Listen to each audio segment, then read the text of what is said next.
they had a shipyard that grew over the years. I knew Papa Collano and his son Bill and his son Ben. And they had lunch in their office on a big picnic table, wooden picnic table with benches.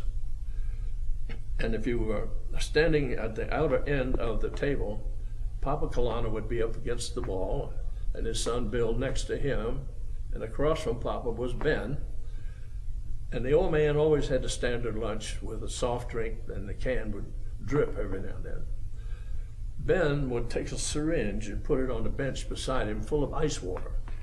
And when the old man would lift the can to drink it, Ben would let him have a shot of that ice water underneath the table. He would jump. Bill knew what was going on, but he didn't let on.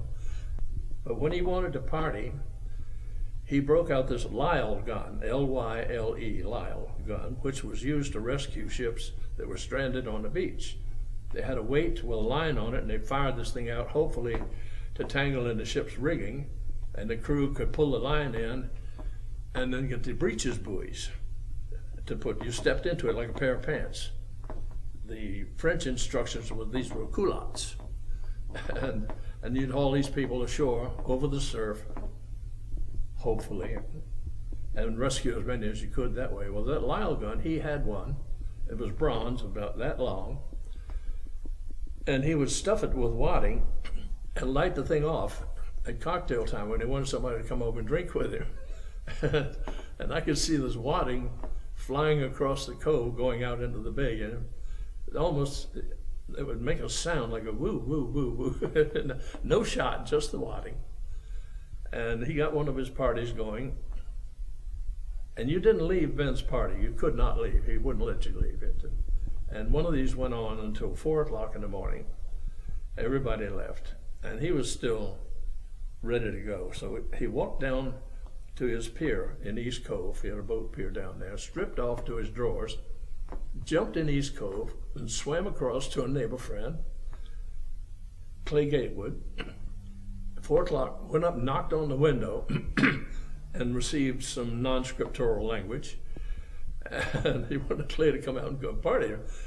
Clay told him where to go, so Ben's standing there dripping wet, and he hears a sound, and he goes around the corner of the house, and here's the dairyman coming up with 2 quarts of milk.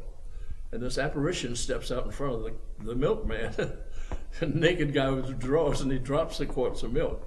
So Ben was sorry, and he told him, take me home and I'll pay you for the milk, and so on. Well, this fellow was of the religion of the Yoder family. They had the dairy. And people began calling the Yoder headquarters wondering where the milk was. Well, Ben had gotten the poor guy drunk, and he couldn't move.